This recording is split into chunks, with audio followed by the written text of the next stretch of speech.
Comemorar um empate arrancado depois de começar perdendo por 2-0 contra um fortíssimo Cruzeiro, terceiro colocado no Campeonato Brasileiro, ou lamentar uma vitória, mais uma vitória que a gente poderia ter trazido para casa e a gente poderia estar numa situação bem melhor nesse momento para disputar a vaga, né, na fase de grupos da Libertadores.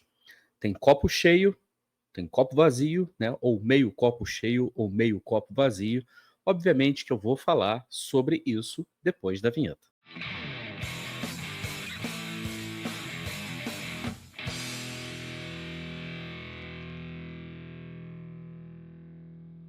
Olá, Helenos e Helenas, eu sou Társilo Delfim Caboclo, estou trazendo mais um conteúdo aqui para vocês no canal do Caboclo. Já peço para vocês deixarem o seu like agora, se inscrever também no canal e também acionar o sininho para que vocês recebam notificações de todos os conteúdos que eu coloco aqui no canal do Caboclo. Outra coisa que eu quero pedir para vocês é que vocês se tornem membros, Helenos e Helenas do canal do Caboclo, por apenas R$ 4,99. Isso mesmo que você ouviu, R$ 4,99 por mês. Você se torna membro Helenos e Helenas e recebe em primeira mão conteúdos como esse aqui, que o pessoal que é membro já assistiu e você ainda não assistiu, e você também tem prioridade para participar no chat quando a gente tiver os programas ao vivo aqui nas lives do Caboclo, né? Aqui no canal do Caboclo. Você também pode contribuir com o canal enviando um Pix para minha chave de Pix, canaldocaboclo@gmail.com, colocando qualquer valor e também deixando sua crítica, sugestão, opinião. Eu faço questão, obviamente, de ler aqui durante os programas no canal do Caboclo. O Botafogo arrancou um empate, que a gente pode até considerar um empate heróico contra o Cruzeiro, jogando no Mineirão. Obviamente que continua um tabu extremamente incômodo, né, que a gente não vence o Cruzeiro desde 2016, porém foi um jogo que a gente começa perdendo por 2-0 e depois, no segundo tempo, a gente vai buscar, e por pouco, inclusive, a gente não sai do Mineirão com uma vitória, né? Porém, a vitória não veio, e aí a gente ainda continua vivo na briga pela vaga direta na Libertadores, porém a gente não depende mais só dos nossos esforços. O que a gente precisa fazer na próxima rodada, na última rodada do Campeonato Brasileiro, é vencer o Fortaleza. Isso é inegociável. Se a gente não vencer o Fortaleza, a gente vai ter que se conformar mesmo com a fase de mata-mata pré-grupos da Libertadores. Agora, a gente vencendo Fortaleza, de repente a gente pode torcer aí por um tropeço do Bahia, né? E também um empate, talvez, entre os dois, algo que nos colocaria numa situação muito boa e também nos daria o direito à vaga direta na fase de grupos. Agora, o que eu quero falar com vocês aqui hoje, o que eu quero analisar é não somente o desempenho do Botafogo contra o Cruzeiro, o resultado em si, na minha opinião, ele é bom e ao mesmo tempo frustrante. É por isso que eu consigo entender todo mundo nesse momento que está frustrado e consigo entender também quem saiu do Mineirão, como os torcedores do Botafogo saíram felizes do Mineirão aplaudindo o time, e consigo, obviamente, entender, né, o torcedor que estava em casa, assim como eu estava, assistindo o jogo, e teve essa sensação, né, de que o empate foi bom, né, por você ter começado o jogo com uma desvantagem tão grande, mas também pelo fato da gente ter conseguido ir buscar, e principalmente da maneira que foi. A gente pode dizer que nós tivemos dois tempos distintos. O primeiro tempo de uma dominância maior do Cruzeiro, né, pelo menos no que diz respeito a controle de bola, de ter colocado o Botafogo contra no seu próprio campo. Na entrevista coletiva, o David, perguntado sobre isso, ele deixa muito claro que foi uma estratégia, e eu não consigo discordar da estratégia dele quando ele fala que ele não queria dar a profundidade para o Cruzeiro. E isso faz muito sentido mesmo, né? Dar profundidade para o Cruzeiro significa que você vai ter jogadores, né, como o Sinisterra, que é muito veloz, é muito habilidoso, colombiano, né? E você também pode ter o Caio Jorge caindo nas costas dos seus zagueiros, né? E a opção por realmente baixar as linhas e não dar o contra-ataque, na verdade, não dar a profundidade para o Cruzeiro, faz muito sentido. E eu concordo muito com ele. E aí eu passo a concordar mais ainda com ele quando você olha para o elenco do Botafogo e os jogadores que a gente tinha disponíveis para esse jogo, lembrando que o Botafogo tinha 12 desfalques para esse confronto. O Botafogo não tinha no nosso elenco, e isso foi um problema que a gente passou o ano inteiro lamentando, jogadores que tenham características físicas, aí eu vou falar de uma maneira muito clara, características físicas de você jogar pressionando o adversário com marcação alta. Isso é uma coisa que eu venho reclamando sempre, né, do Botafogo, desde o começo do ano, principalmente no período ali que a gente teve o Renato Paiva à frente do Botafogo, porque com o Renato Paiva, pelo menos a gente tinha jogadores que conseguiam até fazer esse tipo de marcação mais alta. O Igor Jesus é um cara que é muito aguerrido, que está sempre incomodando muitos zagueiros. Agora, com o elenco que o David tem na mão, isso já é um pouco mais complicado. É impossível? Não é. É uma questão de treino, é uma questão de organização, mas aparentemente isso também não é o forte do David Ancelotti. Eu até, durante o jogo, eu fiz um comentário no X que eu falei que o David Ancelotti deve ser o primeiro técnico italiano que odeia o sistema defensivo de uma equipe, né, de montar um sistema defensivo de uma equipe. Eu falei isso, obviamente, como ironia, né, porque os italianos são reconhecidamente um país que dão muito valor à defesa e o sistema defensivo como um todo. E aí a gente vê claramente que o time do Botafogo não é um time equilibrado, né? Por que a gente precisa de um empate heróico? Por que a gente precisa sair perdendo de 2-0 se a gente pode começar ganhando o jogo, né? A questão é que o Botafogo sofre gols em todos os jogos. Isso é um problema crônico. É um problema crônico do David Ancelotti, à frente do Botafogo. Por um período, durante um breve período, ele ficou um bom tempo sem sofrer gols, né? Ele passou um bom tempo sem sofrer gols. E depois disso, meus amigos, a média de gols sofridos do Botafogo é enorme. A gente entra para os jogos do Botafogo sabendo que a gente vai levar 1 ou 2 jogos, independente da força do adversário, desde o Cruzeiro, né? Que é um time muito forte, terceiro colocado, até o Santos, né? Brigando contra o rebaixamento, até o Internacional, que vai ser rebaixado. Nós perdemos no Beira-Rio, tomando 2 gols assim, inacreditavelmente patéticos, com falhas, obviamente, do goleiro, né, do Léo Link na época também. Então, assim, o sistema defensivo do Botafogo é algo que é crônico. E para falar de sistema defensivo, não basta a gente falar somente como sempre habita no imaginário das pessoas, que era muito comum, inclusive nos anos 90. Então, quem cresceu nos anos 90 cresceu com essa ideia de que basta você ter um jogador de muita pegada no meio, um pitbull, um jogador de muita marcação, que você resolve os seus problemas de marcação. E o futebol de hoje não é mais assim. O futebol de hoje a gente fala em sistema defensivo, fala em fase defensiva, e não é à toa. Porque quando a gente fala de sistema defensivo, a gente está falando como que você começa a defender. Você começa a defender sem a bola, quando todos os seus jogadores participam da fase defensiva, principalmente se você optar por avançar suas linhas e jogar com 7 jogadores no campo do adversário e com seus 3 jogadores mais recuados na linha do meio de campo, no limite mesmo, para dar para dificultar, inclusive, a linha de impedimento, para dificultar que você dê o impedimento para o adversário. Agora, você também defende quando você tem a bola, né? Quando você tem a bola e você tem a posse dela e valoriza a posse de bola, enquanto você tiver a bola, o seu adversário não vai conseguir fazer nada. É uma maneira de você defender, só que você defende atacando. Quando você tem a bola, você agride seu adversário também e, obviamente, dificulta as ações deles. Uma excelente comparação que a gente pode fazer, se a gente olhar para o próprio jogo entre Botafogo e Cruzeiro, está na distinção de quando o Botafogo tinha bola, como se comportava a equipe do Cruzeiro, com todos os seus jogadores adiantados, marcação em cima do nosso goleiro, marcação em cima dos nossos zagueiros. O Botafogo, no primeiro tempo, principalmente, teve muita dificuldade de conseguir jogar, porque o Cruzeiro avançava muito as suas linhas, porque tem jogadores que têm características de fazerem esse tipo de pressão alta. Já o Botafogo não consegue fazer. Arthur Cabral não vai fazer. Caminhava entre os zagueiros e não conseguia fazer pressão em nenhum deles, em que pese o fato dele ter um problema físico, né? E a gente espera, caso ele permaneça no Botafogo, eu particularmente prefiro que a gente tenha um centroavante com uma outra característica, com uma característica mais parecida com o Igor Jesus, de muito mais mobilidade. Agora, não dá para você ter em campo jogadores como Arthur Cabral, o próprio Arthur Reborn, que são jogadores que não conseguem, simplesmente não conseguem fazer essa pressão alta ou a pressão pós-perda também.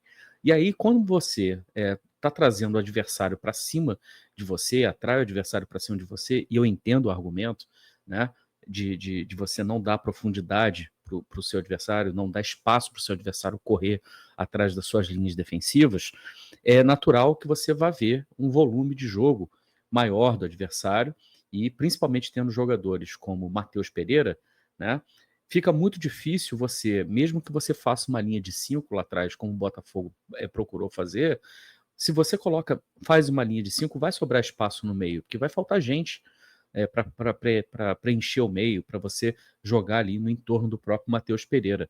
E aí o Matheus Pereira teve muito mais liberdade no primeiro tempo, e é por isso que o Cruzeiro teve muito mais ações no primeiro tempo, o que não significa que o Botafogo não tenha tido chances, inclusive, de abrir o marcador e de talvez sair até com empate no próprio primeiro tempo. A questão que falta para o Botafogo é, se você baixa suas linhas, você vai precisar sempre de jogadores de muita velocidade que recebam a bola no espaço vazio deixado pelo time adversário nas costas dos seus zagueiros, para que esses seus jogadores saiam na cara do gol ou saiam com muita velocidade, que você consiga fazer um contra-ataque muito rápido. O Botafogo também não tem isso. Se você pretende jogar dessa maneira, com linhas mais baixas, então você não pode jogar com Arthur Cabral, você não pode jogar com Arthur Reborn. Tudo bem, Arthur Reborn, no primeiro tempo, até saiu uma vez na cara do gol, num lance que ele recebeu uma bola do Marçal, um lançamento do Marçal, em que ele dá um tapa na frente, mas você vê que ele deu um tapa na frente para poder correr sem a bola, que você corre mais rápido, e 2 jogadores do Cruzeiro chegaram quase que na frente dele. Ele ainda conseguiu concluiu mal, porque concluiu já caído, né, inclusive, perdeu o gol, na minha opinião, ali era uma chance que a gente tinha de fazer um gol, mas você vê como fica extremamente limitado. Se você baixa suas linhas, você não tem velocidade para sair no contra-ataque com bolas longas. Se você avança suas linhas, os seus jogadores de frente não conseguem exercer uma marcação alta, aí você vai dar espaço nas suas costas. Cobertor curto é o caso que a gente tem no Botafogo. O que eu espero é que para o ano que vem isso esteja sendo observado. Nós vamos precisar de jogadores para jogar no time titular do Botafogo que tenham características físicas de conseguir exercer uma marcação alta, forte, sobre todos os adversários. Não é somente sobre adversários mais fracos. É em cima do Flamengo, é em cima do Palmeiras, é em cima do Cruzeiro, é em cima de quem for. Você conseguir avançar suas linhas e você conseguir jogar pressão em cima da saída de bola das defesas adversárias. O Botafogo precisa disso urgentemente e tomara que isso também esteja no entendimento do David Ancelotti, caso ele permaneça no Botafogo. Em linhas gerais, o primeiro tempo foi isso. O segundo tempo, o jogo muda completamente. E aí dá um ânimo muito grande para a gente quando você vê um jogador como Álvaro Montoro entrando em campo e ele muda completamente a dinâmica de jogo do Botafogo. Porque o Montoro tem uma facilidade muito grande em controlar o jogo e fazer com que todos os seus jogadores que estão no seu entorno consigam jogar também de uma maneira muito mais fluida. O jogo com o Montoro flui, porque o Montoro é um jogador muito diferenciado, mesmo que ele não estivesse 100% fisicamente. Eu fiz uma crítica durante o primeiro tempo do jogo também no X, em que se o Montoro não tivesse condições de jogo, que ele nem fosse relacionado. E aí também eu aproveito aqui, inclusive, para retificar a minha opinião, porque fazia muito sentido mesmo ele ter sido poupado no primeiro tempo para entrar no segundo tempo, já que essa era a condição dele, porque eu também não tinha informação. O próprio David fala na entrevista coletiva depois que o Montoro nem treinar durante o jogo, durante essa semana, depois do jogo contra o Corinthians, ele treinou. Então era muito natural mesmo e mais seguro, inclusive, que ele só entrasse no segundo tempo, porque você até diminui um pouco o risco de mais uma lesão e o risco também do jogador vir a ter problemas ainda no primeiro tempo, né? Então eu também concordo com essa estratégia. Eu estava errado lá no X, não tenho problema nenhum de admitir isso. Sabendo agora das informações que o próprio David tinha, eu teria feito exatamente a mesma coisa. É impressionante como o Montoro muda o jogo. E a entrada do Montoro, ela beneficia muito Barreira, ela beneficia demais também quem está jogando do lado oposto dele, porque as jogadas todas passam a se concentrar muito no entorno dele. Ele passa, na verdade, a ditar o ritmo de jogo do Botafogo com bolas muito inteligentes, muito paciente, às vezes não força a jogada, tem a paciência toda para voltar a jogada, voltar com o Marlon, para o Marlon conseguir trocar de corredor de novo para poder fazer a distribuição de bola. O próprio Arthur melhora muito o jogo dele também no segundo tempo, foi muito importante no segundo tempo, justamente por causa da entrada do Montoro, porque começa a sobrar muito mais espaço do lado direito para o Arthur, né? Porque o Montoro começa a concentrar muito mais as jogadas do lado esquerdo. E a coisa flui. E aí o Botafogo consegue o primeiro gol logo após, né, ter sofrido o segundo gol, que foi muito importante, porque se demora um pouco mais ali para fazer o primeiro gol, dificilmente, talvez, a gente teria conseguido buscar o empate. E aí o Botafogo jogou como o time que a gente quer ver. Um time que é impositivo, um time que controla a bola, que joga adversário contra a sua área.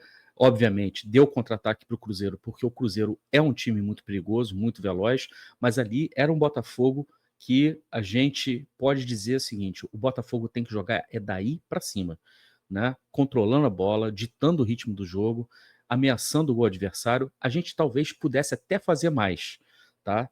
Mas é uma característica do jogo apitado pelo Daronco, que é muito bola parada. Só para vocês terem uma ideia, a média dele, a média do Daronco é 53 minutos de bola rolando. Quem viu o meu vídeo antes do jogo vai saber disso, tá? Depois deem uma olhada lá para vocês verem a média do Daronco. A média do Campeonato Brasileiro, né, desse ano é de 54 minutos de bola rolando. O Daronco está abaixo da média do Campeonato Brasileiro, que é 53, e no jogo contra o Cruzeiro a média de bola rolando foi 52 minutos. O total, aliás, de bola rolando foi 52 minutos, de 105 minutos que ele deu. Ou seja, menos de 50% do tempo de jogo a gente teve de bola rolando. A gente, quando assiste jogo com o Daronco, você pode ter certeza, você vai ficar metade do jogo olhando para a tela e nada vai acontecer porque é bola parada. É reposição de escanteio, é faltinha que ele marca o tempo todo, o tempo que ele permite, né, para o time cobrar a falta, cobrança de escanteio, tudo. O jogo para de uma maneira assim que é absurda e é completamente inexplicável ainda, todo mundo sabendo que o Daronco é dessa maneira, que ele apita dessa maneira, continuar apitando. Bom, e uma consequência disso, né, a quantidade de chutes que as duas equipes tiveram, a quantidade de finalizações. O Cruzeiro teve 10 finalizações ao todo e o Botafogo teve 8 finalizações, porém o Botafogo finalizou mais dentro do gol, né, mais dentro da meta do Cruzeiro do que o próprio Cruzeiro. Dá até para dizer que um resultado como 2-2, ou seja, 4 gols num jogo apitado pelo Daronco, é muita coisa. As duas equipes conseguiram ser muito eficientes, dadas poucas chances, dados poucos chutes a gol que as próprias duas equipes tiveram à sua disposição. Eu também falei no meu vídeo que isso não é chororô, que eu não estou reclamando do Daronco. Eu tenho certeza que o Cruzeirense hoje provavelmente reclamou do Daronco também, que ele consegue desagradar gregos e troianos, né? Ele consegue desagradar a todo mundo. Uma equipe rápida como o Cruzeiro quer jogar mais. Uma equipe como o Botafogo, que se impôs no segundo tempo, também quer jogar mais. E quem impede isso é o Daronco, porque não consegue aguentar o ritmo de jogo. Bom, tudo que eu estou falando aqui nos leva, mais ou menos, a ter uma ideia de que eu estou olhando para o copo cheio do Botafogo, mas agora eu vou olhar um pouquinho para o copo vazio. Por que o Botafogo tinha 12 desfalques? O Botafogo tinha 12 desfalques porque tem jogadores que se machucaram de maneira muito grave, como é o caso do Pantaleão, e isso é trauma, é um problema de joelho, tem outros jogadores também que se contundiram. Agora, a quantidade de jogadores que a gente tem por problemas musculares, afastados, né, por problemas musculares, é uma coisa absurda. E, obviamente, que isso é um problema de gestão do David Ancelotti, porque, assim, eu sei que todo mundo quer olhar para o Lucas Guerra, que inclusive já ganhou o apelido carinhoso de açougueiro entre os torcedores do Botafogo, e colocar toda a culpa nele. Se a gente fizer isso, a gente está cometendo um erro muito grave. Quem escolheu o Lucas Guerra para fazer parte da comissão técnica foi o David. Quem permanece com o Lucas Guerra na sua comissão técnica é o David. O Botafogo pode demiti-lo? Pode, claro que pode. Mas não sou estranho para você que com o recorde de contusões que o Botafogo teve nesse ano, de afastamentos, somente com a equipe do David, 21 jogadores afastados, 21 jogadores com problemas musculares, somente com o David Ancelotti em 148 dias de trabalho. Não sou estranho para vocês que com esse tipo de retrospecto algo já deveria ter sido feito? Aí eu pergunto, o que poderia ter sido feito? Obviamente, uma substituição.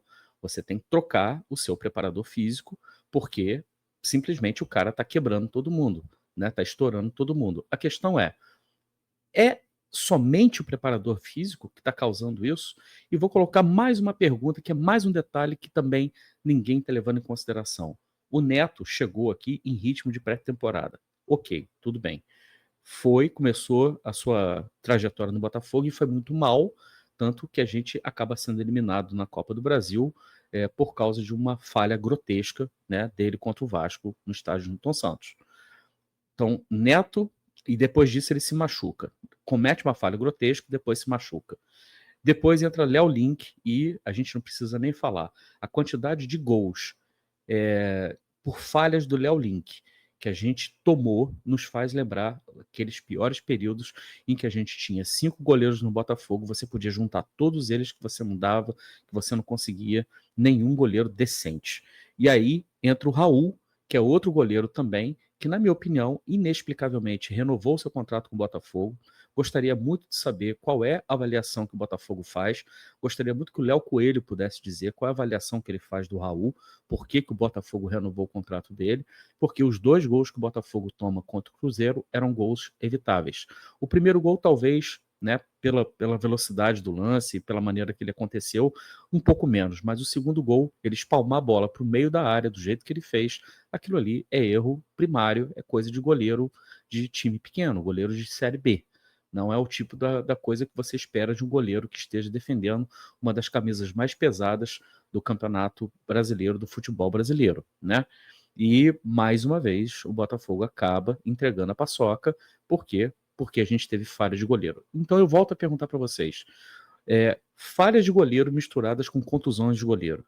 E depois os outros 2 goleiros que você tem à sua disposição falhando também em questões técnicas, que são coisas muito evitáveis. Saída de gol do Léo Link é desesperador, né? Simplesmente, ele não vai sair do gol, botou bola alta na área, se o atacante levar no alto, ganhar no alto dos nossos defensores, a bola vai entrar, porque o Léo Link não vai sair do gol e também não vai conseguir chegar na bola. E o Arthur com problemas técnicos assim muito claros, como a gente viu no segundo gol do Cruzeiro. Preparador de goleiros também faz parte da equipe do David Ancelotti, foi escolha dele.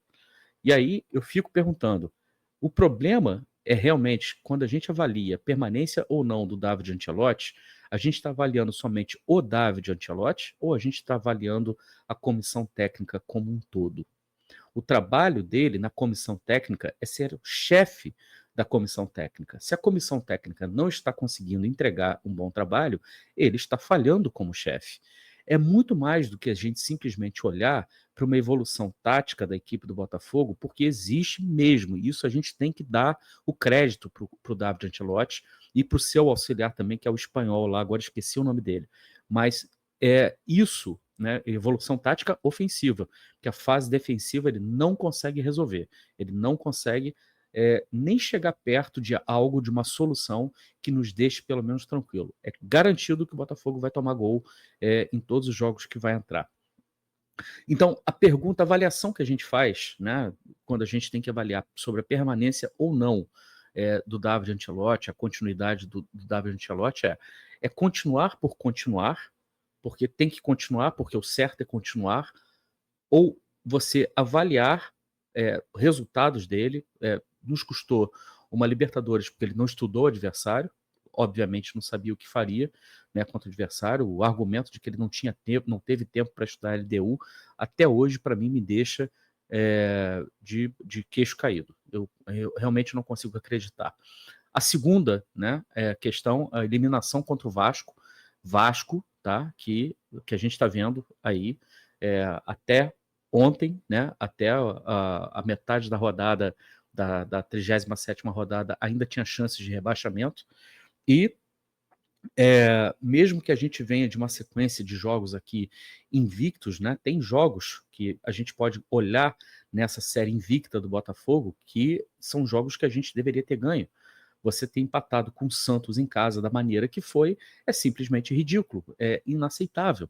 E quando eu falo inaceitável, é porque a gente está falando de uma equipe, como a equipe do Botafogo, que jogando nos seus domínios, principalmente contra o Santos, naquele momento extremamente fragilizado, sem o Neymar, ali beirando mesmo a zona de rebaixamento, a gente conseguiu levar 2 gols, e se você olhar as falhas bizarras que nós tivemos na nossa defesa, é coisa assim de sentar e chorar. Então, volto a dizer, tá? Se a gente olhar somente o copo cheio, a gente vai usar argumentos como continuidade, porque é uma continuidade, existe uma avaliação de que existe uma evolução, existe sim, claro que existe uma evolução. A pergunta é, essa evolução é suficiente? O Botafogo pode projetar um 2026 melhor com o trabalho do David, mesmo que a gente traga jogadores um pouco melhores, se é que a gente vai ter capacidade de trazer jogadores melhores para suprir as carências gritantes que nós temos no nosso elenco hoje. Outra pergunta, a comissão técnica vai se manter a mesma? Ele aceita, né, que alguns integrantes da sua comissão técnica estão muito, muito abaixo do nível exigido, principalmente aqui no Botafogo, né? A gente não pode ter o trabalho que a gente teve físico, né, que o preparador físico dele entregou, a gente não pode ter o trabalho que o preparador de goleiros dele entregou, e mais, tá? Se a gente for pensar de uma maneira mais integral, existe, obviamente, a informação de que a equipe técnica do Botafogo, né, a comissão técnica do David Ancelotti, não se comunica bem com o núcleo de saúde e performance, inclusive até ignora informações do núcleo de saúde e performance, não somente do núcleo de saúde e performance, ignora também informações, né, do pessoal da análise de desempenho e do pessoal do scout. Isso é muito grave, porque se uma equipe técnica, uma comissão técnica acredita que se basta, né, acredita que ela não precisa do restante do clube, então ela tem que dar conta de tudo, ela tem que demonstrar que ela consegue entregar tudo aquilo que você espera, né, dela. E basicamente o que a gente tem visto, né, no Botafogo não é isso. A gente tem visto que existe o trabalho da comissão técnica, existe o trabalho, né, do corpo técnico do Botafogo, que é núcleo de saúde e performance e análise de desempenho, e que eles não se comunicam, que eles não se falam, ou se falam, um ignora, né, a comissão técnica ignora aquilo que está vindo do restante do corpo técnico do Botafogo. Isso também precisa entrar na avaliação. Será que o David está disposto realmente a mudar e trabalhar de uma maneira mais integral, né, com o restante do clube, com o restante da comissão, do corpo técnico do Botafogo? Será que os seus comandados da sua comissão técnica estão dispostos também a fazer isso? Ou simplesmente vão continuar trabalhando de uma maneira extremamente autônoma? Tudo isso precisa entrar na discussão, e aí eu vou deixar isso para vocês responderem, né? Se vocês acham, se vocês acreditam que o trabalho do David pode mudar, principalmente com relação a essas questões de bastidores e essas questões também que trazem muito impacto no campo, você talvez não teria que ter tantos problemas para resolver, né, para um jogo tão importante quanto o Cruzeiro, se você simplesmente não estourasse os seus jogadores, se você conseguisse dosar direitinho a carga, né, de trabalho que esses jogadores precisam fazer, e principalmente quando você está disputando algo que é tão fundamental para um clube que tem problemas nesse momento de caixa, tem problemas de grana, e uma classificação para a fase de grupos da Libertadores traria um alívio muito grande, porque você traz muito mais receita participando, já garantido, na fase de grupos. O quanto que isso impacta, na verdade, para o clube? Eu quero saber a sua opinião, né? Se você acredita que Ancelotti merece, então, mesmo continuar à frente do Botafogo. Continuidade por continuidade, eu não acredito. Eu sou a favor da continuidade desde que ela aponte um caminho, desde que ela mostre que um trabalho que está sendo desenvolvido, ele vai gerar frutos, ele tem, por exemplo, um bom ambiente de trabalho, ele consegue integrar todos os departamentos do clube, todas as partes do clube, e ele consegue, obviamente, dar soluções para problemas que são crônicos e, principalmente, parar de criar problemas, né, quando ele poderia simplesmente ter à disposição um elenco muito maior num período tão crítico do ano que a gente vai enfrentar. Tudo isso é questionamento, tudo isso está valendo, isso já é papo para 2026, porque a gente só tem mais um compromisso agora esse ano, e depois é esperar para ver o que vai acontecer na Copa do Brasil, torcendo aí, de repente, para dar Cruzeiro e Fluminense na final, né? Primeiro fazer a nossa parte, vencer o Fortaleza, e depois, né, torcer para Cruzeiro e Fluminense fazerem a final, e aí quem for campeão, né, para mim não faz a menor diferença, na verdade faz. Talvez se o Cruzeiro for campeão, isso talvez né, nos poupe de algum tipo de zoação aqui no Rio de Janeiro, mas enfim, se a gente não faz a nossa parte, a gente tem mais é que aguentar calado, né? Agora, para o ano que vem, é extremamente necessário que a gente entenda que a gente precisa de jogadores na frente, que consiga converter as chances que a gente cria em gols, e a gente precisa de pessoas lá atrás, como principalmente o goleiro, que não permitam que a gente leve tantos gols. O Botafogo só está nessa situação justamente porque a gente é extremamente desequilibrado, tanto ali na frente com as pessoas que são responsáveis por fazer os gols, quanto as pessoas que estão ali atrás responsáveis também por evitar os gols. Beleza? Bom, se você concorda, discorda, eu quero saber a sua opinião, coloque aí embaixo nos comentários e não se esqueça também, se você gostou desse conteúdo, deixa seu like, se inscreva no canal e acione o sininho para receber as notificações de conteúdos novos aqui no canal do Caboclo. Considere também tornar-se membro do canal do Caboclo por apenas R$ 4,99 por mês e também se você quiser contribuir um pouco mais com o canal, envie um pix para canaldocaboclo@gmail.com, essa é a minha chave de pix, e eu faço questão de ler seu comentário, obviamente, aqui durante os programas no canal do Caboclo. Você já sabe, aqui no canal do Caboclo, se tem bambu, tem flecha. Um grande abraço. Tchau, tchau.